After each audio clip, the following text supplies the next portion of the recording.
സംസ്ഥാനത്ത് ഇത്തവണ എന്ത് സംഭവിക്കും? LDFന്റെ തുടർ ഭരണമാണോ നടക്കാൻ പോകുന്നത്? അതോ 10 വർഷം അധികാരത്തിൽ നിന്ന് മാറി നിന്ന UDF അധികാരം തിരിച്ചു പിടിക്കുമോ?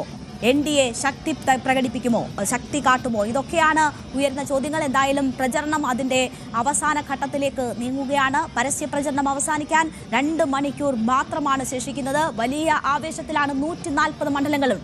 നമ്മൾ വടക്കൻ കേരളത്തിലേക്ക് കൂടി പോവുകയാണ്. കണ്ണൂരിൽ നിന്ന് TG സജിത്തും VV അരുണും ചേരുന്നുണ്ട്.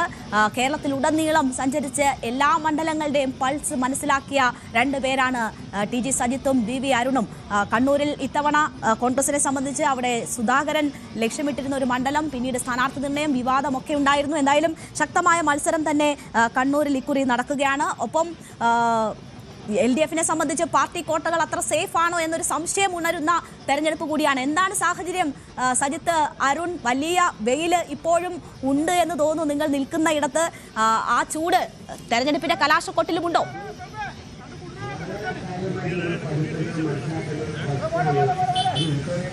രേണുക, തീർച്ചയായിട്ടും ആ ആവേശത്തിലേക്ക് വരികയാണ്. ഞങ്ങൾ നിൽക്കുന്നത് കണ്ണൂർ സിറ്റിയിലാണ്, അതായത് കണ്ണൂർ മണ്ഡലത്തിലാണ്. നമ്മൾ നേരത്തെ പറഞ്ഞതുപോലെ K. സുധാകരൻ സ്ഥാനാർത്ഥിയാകുമോ എന്ന ആകാംക്ഷയൊക്കെ ഉയർത്തിയ മണ്ഡലത്തിൽ അവിടെ അഡ്വക്കേറ്റ് TO മോഹനാണ് കോൺഗ്രസിന്റെ സ്ഥാനാർത്ഥി. മന്ത്രി കടകംപള്ളി സുരേന്ദ്രൻ ഇടതുമുന്നണിയിൽ നിന്ന് സ്ഥാനാർത്ഥിയുണ്ട്. എന്തായാലും ഇവിടുത്തെ ഒരു കൊട്ടിക്കലാശത്തിന്റെ ആവേശം ആരംഭിക്കുന്നതേ ഉള്ളൂ.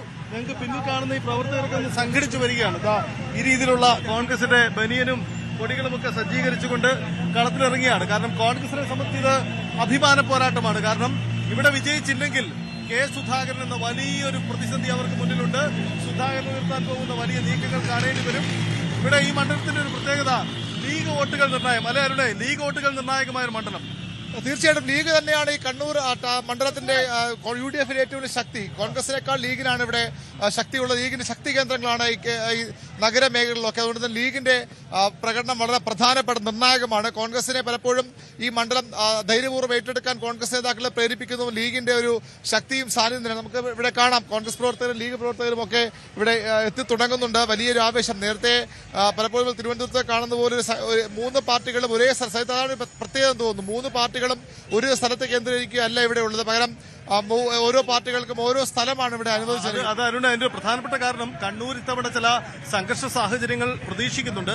6 മണിക്ക് ശേഷം നിരോധനാജ്ഞയാണ് പ്രഖ്യാപിച്ചിരിക്കുന്നത്. കാരണം CPMൽ വിമത നീക്കങ്ങൾ നടന്ന ഇടങ്ങളൊക്കെ ഉണ്ട്. അപ്പോൾ ഒരു തരത്തിലുള്ള സംഘർഷ സാഹചര്യങ്ങളും ഉണ്ടാവരുത് എന്ന ഒരു കരുതലിലാണ് കളക്ടർ നിരോധനാജ്ഞ പ്രഖ്യാപിച്ചിരിക്കുന്നത്. ആ തരത്തിലാണ് ഇപ്പോൾ അവിടെ ക്രമീകരണങ്ങളൊക്കെ ഒരുക്കിയിരിക്കുന്നത്. അപ്പോൾ കണ്ണൂരിന്റെ നഗരത്തിന് പുറത്തേക്ക് വലിയ ആവേശ കാഴ്ചകൾ ആരംഭിച്ചു കഴിഞ്ഞു എന്നാണ് നമുക്ക് മനസ്സിലാകുന്നത്. എന്തായാലും കണ്ണൂർ നഗരത്തിലെ നഗരമണ്ഡലത്തിലെ സ്ഥിതി ഇതാണ്. ഇപ്പോൾ ഞങ്ങൾ നിൽക്കുന്നത് UDFന്റെ ഒരു ക്യാമ്പിലാണ്.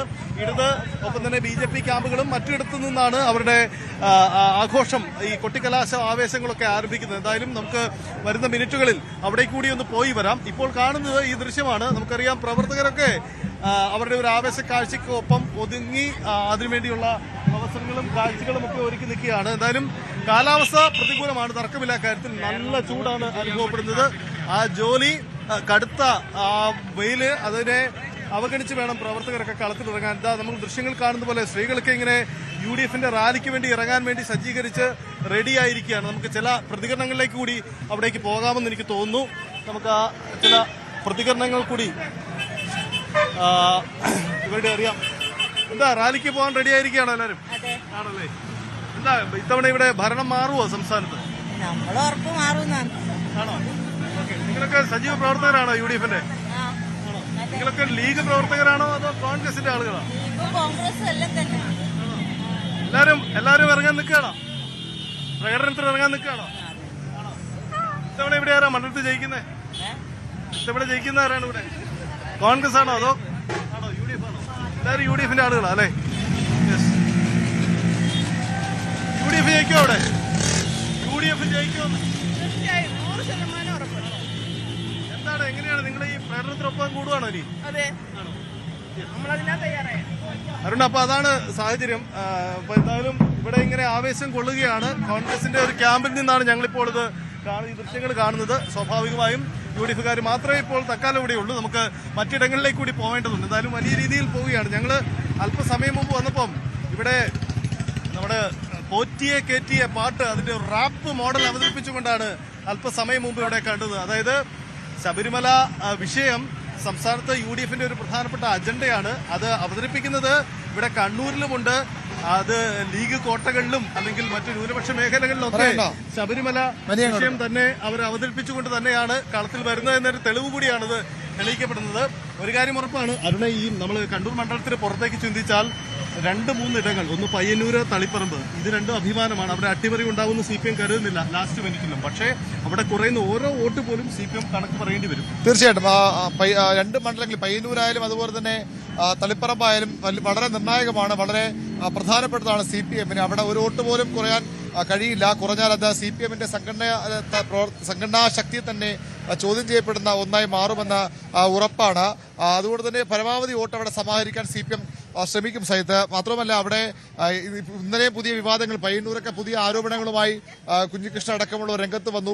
പാർട്ടി ഫണ്ട്, രക്തസാക്ഷി ഫണ്ട് മാത്രമല്ല, അവിടെ പാർട്ടി ഓഫീസ് കെട്ടിയതിലുമൊക്കെ വലിയ അഴിമതിയുണ്ടെന്ന ആരോപണവും തെളിവുകളുമൊക്കെയാണ് പുറത്തുവിട്ടത് എന്ന് മുഖ്യമന്ത്രി പൂർണ്ണമായും ആരോപണങ്ങൾ തള്ളിപ്പറഞ്ഞ് രംഗത്ത് വന്നിട്ടുമുണ്ട്. പക്ഷേ CPM ഇപ്പോൾ ഉറച്ചു വിശ്വസിക്കുന്നു വലിയ ഭൂരിപക്ഷത്തോട്, പ്രത്യേകിച്ച് ഈ പയ്യന്നൂരും തളിപ്പറമ്പിലുമൊക്കെ 2 പാർട്ടി നേതാക്കൾ തന്നെ വിമതന്മാരായി കോൺഗ്രസിനൊപ്പം ചേർന്നതോടുകൂടി അവിടുത്തെ സംഘടന ഒന്നുകൂടി ശക്തിപ്പെട്ടു എന്നാണ് CPM-ന്റെ വിലയിരുത്തൽ. അതുകൊണ്ട് തന്നെ ഒരു ആശങ്കയും അവിടെ ആ കേന്ദ്രങ്ങൾ CPM-ഇല്ല. അഴീക്കോട്, കൂത്തുപറമ്പ് തുടങ്ങിയ സിറ്റിംഗ് സീറ്റുകളിലും ഇത്തവണ ഇടതുമുന്നണി ശക്തമായ വെല്ലുവിളി നേരിടുന്നുണ്ട്, വലിയ മത്സരം നേരിടുന്നുണ്ട് എന്നുള്ളതാണ് വസ്തുത. ഏതായാലും ഇവിടെ കോൺഗ്രസ് കോട്ടയാണ്, മുസ്ലിം ലീഗിന്റെ കോട്ടയാണ് ഈ പ്രദേശം. അതിന്റെ എല്ലാ ലക്ഷണങ്ങളുമുള്ള പ്രകടനമാണ് നമ്മൾ.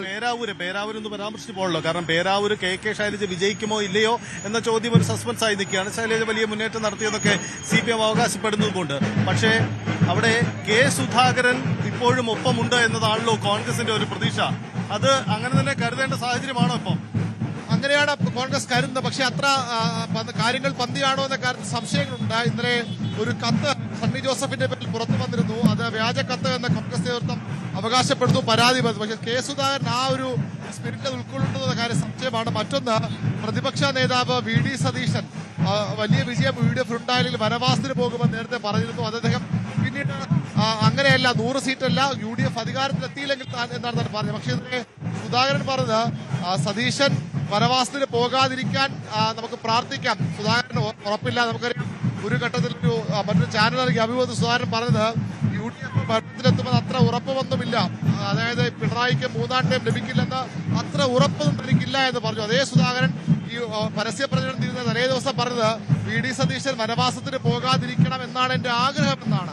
അവിടെ സുധാകരനും ഉറപ്പില്ല, UDF-ന് വലിയ വിജയമുണ്ടാകുമെന്ന് ഉറപ്പില്ല, പിണറായി ഭരണം അവസാനിക്കുമെന്ന് ഉറപ്പും K. സുധാകരനെ പോലെ ഏറ്റവും ശക്തരായ നേതാവിനില്ല. അത് കോൺഗ്രസിന് ചെറിയ അപായ സൂര്യോട് നൽകുന്നതാണ്. അതാണ് രേണുക, സാഹചര്യം ഇതാണ്. എന്തായാലും ഇവിടെ വലിയ ആവേശ കാഴ്ചകൾ ആരംഭിച്ചു കഴിഞ്ഞു.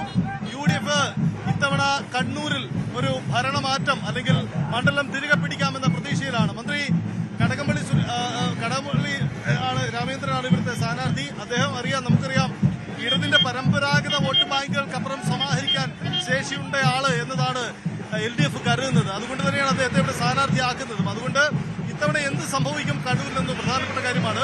കണ്ണൂർ എന്നത് പൊതുവിലൊരു ചെങ്കോട്ടയെങ്കിൽ കണ്ണൂരിന്റെ നഗരമണ്ഡലം, കണ്ണൂർ മണ്ഡലം മറ്റൊരു രാഷ്ട്രീയ സാഹചര്യം നിലവിലുള്ള സ്ഥലമാണ്. അതുകൊണ്ട് തന്നെ ആ പ്രത്യേകതയൊക്കെ എങ്ങനെ പ്രതിഫലിക്കുമെന്നതും നമുക്ക് കണ്ടറിയണം. എന്തായാലും കണ്ണൂരിന്റെ സാഹചര്യം ഇതാണ്. കണ്ണൂരിൽ നിരോധനാജ്ഞയുണ്ട്, കടുത്ത നിയന്ത്രണങ്ങൾക്കിടയിലാണ് ഇനിയുള്ള മണിക്കൂറുകൾ കടന്നു പോകുന്നത്. ഈ കൊട്ടിക്കലാശത്തിൽ ഒരു തരത്തിലുള്ള അനിഷ്ട സംഭവങ്ങളും ഉണ്ടാവാതിരിക്കാനുള്ള ജാഗ്രത കാട്ടലാണ് നടത്തിയിരിക്കുന്നത്. നഗരത്തിന് പുറത്തേക്കുള്ള ഇടങ്ങളിലൊക്കെ ആ ജാഗ്രത കൂടി ഉണ്ടായിട്ടുണ്ട്. പേരാവൂർ വളരെ സസ്പെൻസുള്ള മണ്ഡലമാണ്. പേരാവൂർ KK ശൈലജ വിജയിക്കുമോ, KK ശൈലജ ഏറ്റെടുത്ത രാഷ്ട്രീയ ദൗത്യം വിജയം കാണുമോ എന്ന ചോദ്യമുണ്ട്. സണ്ണി ജോസഫ് പരാജയപ്പെട്ടാൽ അത് കാത്തിരിക്കുന്നത് കോൺഗ്രസിന് ഒരു വിജയമുണ്ടായാലും സംസ്ഥാനത്ത് ഭരണം പിടിച്ചാലും അത് കാത്തിരിക്കുന്നത് വലിയ തരത്തിലുള്ള ചർച്ചകൾക്ക് ഇടവയ്ക്കുന്നതാണ്.